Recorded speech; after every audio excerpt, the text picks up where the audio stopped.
शुभ सकाळी to family. सर्व म्हणतात मला, ताई तुम्ही जेवण घेऊन जाता त्या जीवांना ते कसे खातात. आम्ही जेवण घेतो ते खात नाही.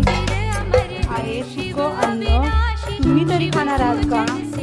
बघा आज सोमवार आहे म्हणून मी आज भातामध्ये दूध टाकणार आहे. हे मी जेवण सर्व बघा सर्व मुख्य जीवांना देते. जवळजवळ 30 ते 40 जण आहेत.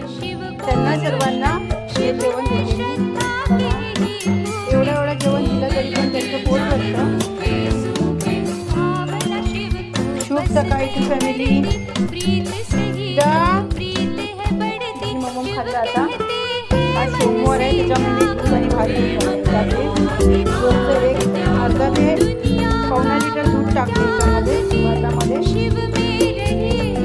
म्हणून म्हणते ही आहे आपली छोटीशी जबाबदारी. बघा उरलेलं अन्न तर टाकत नाही मी बाहेर कधी.